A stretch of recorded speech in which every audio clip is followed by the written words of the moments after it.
Assalamualaikum warahmatullahi wabarakatuh. Hai teman-teman, bagaimana kabarnya? Perkenalkan, nama saya Melinia Elseri dengan NIM 1932974 jurusan Ilmu Agama Islam BP 2019 Universitas Negeri Padang. Nah, hari ini saya akan presentasikan dengan mata kuliah Strategi Pembelajaran PAI dengan dosen pengampu Dr. Neni Mahyudin SPD MPD dengan materi yaitu strategi pembelajaran peningkatan kemampuan berpikir kritis dan strategi pembelajaran kooperatif dan kontekstual serta materi yang terkait di dalamnya.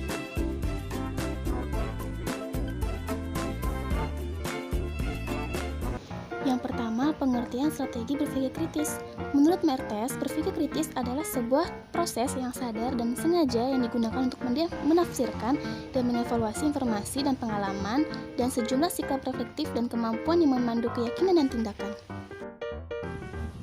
Dan saya menyimpulkan berpikir kritis merupakan suatu strategi pembelajaran yang bertumpu kepada pengembangan kemampuan berpikir siswa melalui telaah fakta-fakta, pengalaman anak sebagai bahan pemecahan masalah yang diajukan.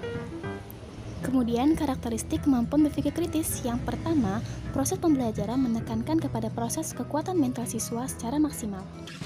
Yang kedua, dilakukan dalam situasi dialogis dan proses tanya-jawab terus-menerus.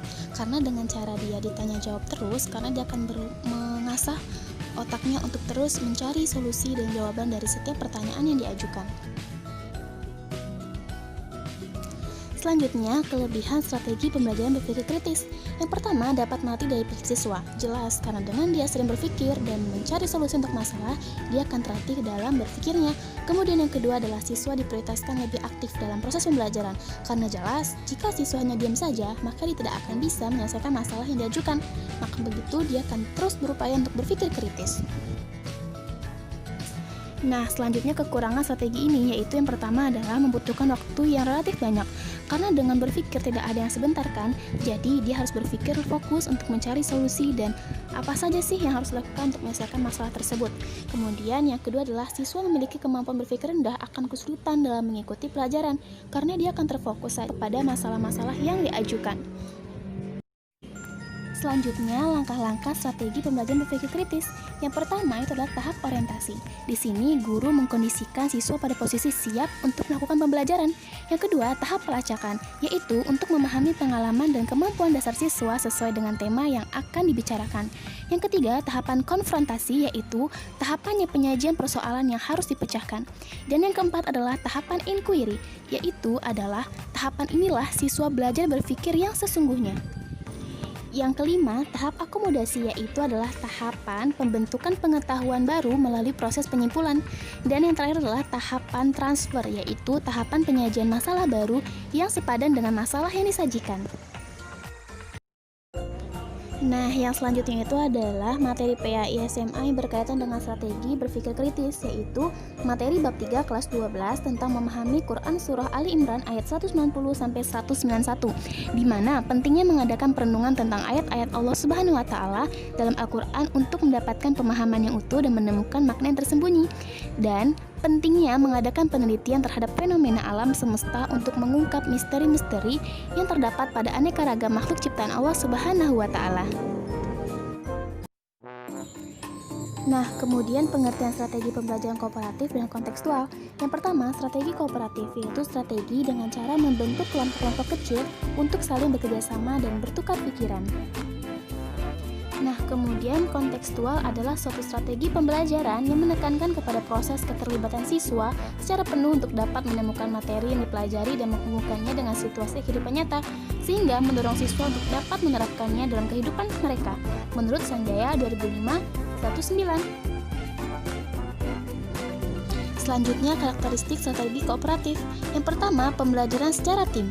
Kedua, didasarkan kepada manajemen kooperatif. Yang ketiga, kemauan untuk bekerja sama. Yang keempat adalah keterampilan bekerja sama. Selanjutnya adalah langkah-langkah pembelajaran kooperatif. Yang pertama adalah penjelasan materi, yang diartikan sebagai proses penyampaian pokok-pokok materi pelajaran sebelum siswa belajar dalam kelompok. Yang kedua, belajar dalam kelompok. Artinya, kelompok dibentuk berdasarkan perbedaan-perbedaan setiap anggotanya. Yang ketiga, penilaian. Penilaian bisa dilakukan dengan tes atau kuis. Hal ini dilakukan baik secara individual maupun secara kelompok. Yang keempat adalah pengakuan tim. Pengakuan tim ini adalah penetapan tim yang dianggap paling menonjol atau tim paling berprestasi untuk kemudian diberikan penghargaan atau hadiah. Selanjutnya adalah keunggulan pembelajaran kooperatif. Yang pertama, siswa tidak terlalu menggantung pada guru. Yang kedua, dapat membantu memperdayakan setiap siswa untuk lebih bertanggung jawab dalam belajar. Kemudian, kekurangan pembelajaran kooperatif. Ciri utama dari pembelajaran kooperatif adalah bahwa siswa saling membelajarkan.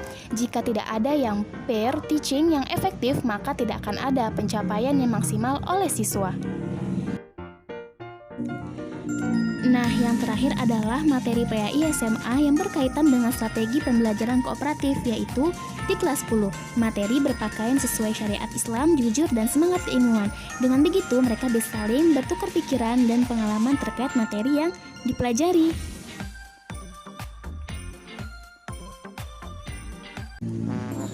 Baiklah, sekian pemaparan materi dari saya.